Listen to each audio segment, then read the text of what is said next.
Çox dəyərli izləyicilərim, hər birinizi Mətbəx Sevər kanalında xoş gördük. Bugün ballı tort hazırlamışam. Deməli, qeyd edim ki, tortumuz 2 porsdur. 2 porsu birləşdirib bir dənə tort bişirmişəm. Böyük tort, səki ilə desəm 4 kilo 200, 4 kilo 300 qram, 30-35 nəfərlik, hətta 40 nəfərə belə bəs eləyəcək bir tortdur.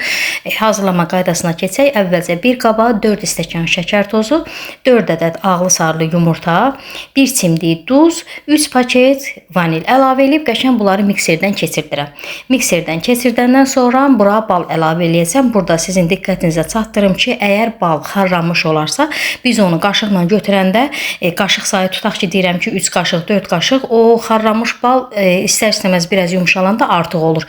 Ona görə mən burada xarlanmamış balın tam dəqiq miqdarını sizə deyəcəm. 250 qram bura yağ əlavə eləmişəm. 200 qram da olar. Mən elə 250 qram əlimdə var idi. Ona görə yağı da əlavə elədim. Otaq temperaturunda yumşalmış yağ. 5 xörək qaşığı da bal. Baxın, əgər mən bu balı bizdə xarlanmış olsaydı 4 qaşıq bəs eləyərdi. Ona görə xarlanmış olmadığına görə 5 xörək qaşığı bal əlavə elədim. Yarım stəkan da süd. Bunlar da qəşəng mikserdən keçirdəndən sonra parda bunu biraz bişirirəm. Par deyəndə ki, yəni qazanın içinə qoymuşam. Hökman deyim ki, qabın altı suya dəyməsin. Yox, elə yaxşı da suya dəyər qabın alt hissəsi. Problem deyil. Bir damcı qarışdırıram. Çox da rəngini tünd eləmirəm. Onsuz da un qatanda rəngi istər-istəməz bişirəndə tündləşəcək. Ballı tortumuz karamel rəngi olacaq. 3 çay qaşığı bura silə çay qaşığı soda əlavə edirəm. Qabımız biraz geniş olmalıdır ki, soda əlavə eləyəndən sonra həcmi bir damcı artır, köpüklənir. Qarışımın ona görə qabı biraz yaxşı geniş götürmək lazımdır ki, əziyyət çəkməyəsiniz. Bir damcı da çay soda ilə qarışdırandan sonra əlavə eləyirəm üzərinə burada unu. Qabı burada dəyişirəm ki, unu əlavə eləyəndə mən narahatçılıq mənə yaratmasın. Yəni o bir qab dar idi. Unu yerləşdirsəydim. Deməli, un əlavə edirəm. Burada əziz xanımlar 10 stəkan mən undan istifadə eləmişəm. Hardasa qramla çəki ilə desək 1 kilo 400 qram, 1 kilo 500 qram. Baxın belə. Undan istifadə eləmişəm. Qarışdırıram. Burada qarışdırandan sonra çox yumuşaq, belə yapışqan xəmir olur. Burada aldanıb təzədən ununu əlavə eləməyin ki, fikirləşəcəksiniz ki, un azdır. Yox. Artıq un qatmaq lazımdır. Xəmir onda bərk olmasın. Bu cür qoyuram otaq temperaturunda soyumağa. Hətta belə soyumasa belə bunları hissələrə ayırıb əlimizi yağa batıra-batıra listədə hazırlaya bilərik bunu. Qoyuram soyusun ki, mən oxluqla yayacağam. Sonra bunun o xəmir soyuyana qədər kremini hazırlayıram. Kreminə də əlavə elədim 2 stəkan şəkər tozu, 2 xörək qaşığı un, 2 xörək qaşığı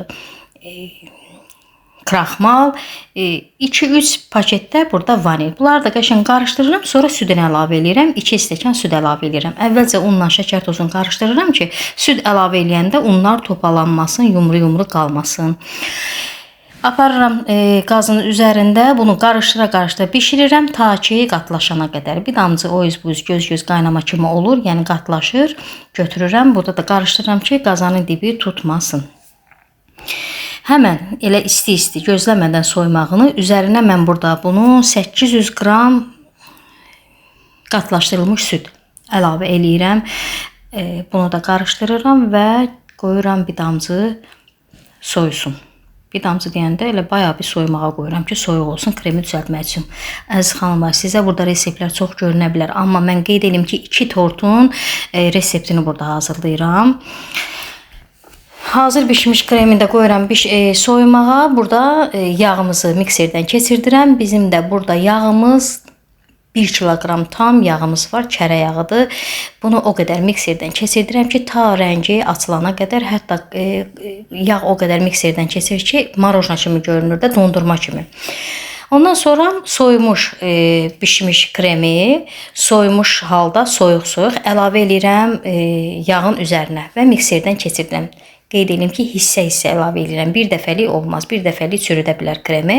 Hissə-hissə əlavə edib mikserdən keçirdirəm və sonunda da bir qab deyək, qatlaşdırılmış bişmiş süd. İndi burada qaşıqla əlavə eləyirəm. Bir 3 qaşıq, istəyirsiniz 4 qaşıq, nə bilim 5 qaşıq, mən 3 qaşıq əlavə eləyirəm və bunu mikserdən keçirdirəm. Bizim bugünkü kremimiz yumşaq kremdir. Yəni deyim ki, bununla nasatka, məsəl üçün gül vurmaq olar, nə olar? Yox. Yumşaq götürmüşəm ki, ballı tortumuz elə bir sabah tort verəcəm. Mən bugün bişirib kremləyirəm, sabaha əməli başlı yumşaq olur da. Ballı tortun kremini çox möhkəm eləməyə ehtiyac yoxdur. Ona görə yumşaq krem hazırladım. Xəmirimiz də soyuyub, yenə də ələ yapışan xəmirdir gördüyünüz kimi. Əlavə edirəm bunu, daha doğrusu götürürəm stolun üstündə bunu. Düzəliş verirəm, altına un da səpirəm, heç qorxmadan un səpirəm, hətta yayanda da və 9 kündəyə ayırıram. Burada mən bunu 9 kündəyə ayırandan sonra bizim kündələri heç gözlətmədən başlayıram yaymağa. Deməli, ununu da normal un səpirəm, yəni heç çəkinmədən unu səpirəm, çünki xəmirimiz çox yumşaqdır. Yuxanı yayandan sonra bizim burada yuxamız hardasa 31-32 belə deyək diametr oldu. Yaydım bunu qəşəng namnazik yaydım da, qalın saxlamadım. Ondan sonra gördüyünüz formada əvvəlcə qabın arxasına un səpib bu formada hazırladım. Daha sonra yağlı kağız sərdim. O daha rahat oldu mənim üçün.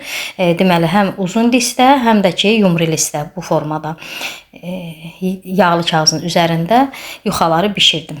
Çəngəllə də oradan-buradan iz qoyuram ki, artıq oradan-buradan qabarıq olmasın. Baxın, bu qaydada deməli, kənar hissələri hansı ki kağız yoxdur, o hissələri əvvəlcədən bir damcı qopardıb və listdən yuxaları belə deyək azad eləyirəm və hazır eləyəndən sonra mən bunu qapağından kəsirəm. Onda kənarlar daha səliqəli olur tortu yığanda. Burada da göstərim, qəşəng yumşaq, qəribə bir xəmirdir, elastikdir. Elə bir təhər belə saqqız kimi xəmiri var bunun, bu ballı tortun. İkinci listədə yumru listə bişirdiyimi də göstərim. Baxın, gördüyünüz kimi hansı hissədə ki kağız yoxdur, həmən hissələri çox ehmalca qırmadan qopardıb sonra listdən götürürəm və bunu da qapaqdan kəsirəm. Yuxanı yayanda da əvvəlcədən qapağının ölçüsünü götürürəm. Yəni mənə bəs eləyəcək qədər yayıram. Kənarlarından çıxan qırıntıları da ovuntu eləyirəm. Bu qaydada bizim yuxalarımız tam hazır oldu. Qəşəng belə elastikdir bizim yuxalarımız, gözəl yuxalar alındı. Çox da qalın olmadı. Deməli, burada tortun kənarlarından da çıxan qırıntıların yarısı bu tortun üstünə istifadə olundu. Biraz qaldı. Onu da deməli torta bütün yuxaları yığmadım. Hardasa 2 dənə səhv eləmirəmsə yuxadan saxladım. Onu kremlədim, üst-üstdən qatladım ev üçün, elə bil uşaqlar üçün. Bu tortu isə sifariş idi, göndərirdim. Yəni bu təcili sifariş oldu da, elə bil bu gün sifariş oldu. Axşama verməliydim, amma sabah səhərə belə verdim. Bu formada kremləyirəm tortumuzu. Hansı ki kremimiz çox qəşəng yumşaqdır, amma qeyd edim ki, burada kremimizdən biraz qaldı. Yəni kremin hamısını istifadə eləmədim. Elə bil 4də 4 hissəsi yox, 4də 3 hissəsi kremin istifadə olundu bu torta. Kremlədikcə hər qatına yox, arada bir, elə bil 2 qatına bir karameldən istifadə elədim. Karameli də özüm hazırlamışam. Yəni səhifədə karamelin hazırlama qaydası var. Dada görə burada karameldən istifadə eləmişəm. İndi istəyən olsa bura karamel və yaxud qatlaşdırılmış süd istifadə edirlər. Qoz ləpəsi qırıntısı istifadə edirlər bunun arasında. İndi kim necə istəyir. Tam kremləyəndən sonra axırıncı 2 yuxanı saxladım. Deməli, üstə qoyduğum yuxanı yenə üzü üstə lavaşını qoyub bu cür kremlədim. Əslində kremləyəndən sonra biraz üstündən bastırırsan, biraz qalsın. Ondan sonra kənarlarını kremləyəndə daha səliqəli olur. Yenə də deyirəm ki, mən burada təcili tort verməli olduğuma görə elə həmən kremləyib, həmən də kənarlarını kremləyib, üstünü ovuntu ilə örtdüm. Əziz xanımlar, burada deməli tortun üzərinə cürbəcür formalar vermək olar. Nə bilim, pətəy forması, hansı ki səhifədə mən ballı tort paylaşmışam, orada var. Şəkər pudrası ilə formalar vermişəm. Burada nəsə qəribə bir forma vermək istədim, bilmədim necə görünür. Yəqin ki, sizlər özünüz qiymət verərsiniz buna. Deməli, oxlon ucu ilə balaca bir yırtıqları açdım. Tortun üzərində fikirləşdim ki, qeyri-adi bir şey olsun və həmən hissələrə bal əlavə elədim. Daha sonra ora arıları yığdım. Hansı ki marsipandan arıları hazırlamışam. Kəşki bunu da hazırlamağı səhifədə göstərərdim. Bilirsiniz, video uzun olduğuna görə bazardaca videonu sıxlaşdırmışam, amma yenə uzun gəlir sizə. İndi bilmirəm, səbriniz çatdı, axıra qədər baxmağa çatmadı. Çalışdım ki, bütün xırdalıqları başa salım bu formada. Bizim tortumuz hazır oldu və müştərimiz də bu tortdan çox məmnun qaldı, tortun dadından. Əziz xanımlar, əgər uzun uzadı danışdımsa üzrlü sayın, məcbur edim ki, bütün xırdalıqları başa salam. Hələlik.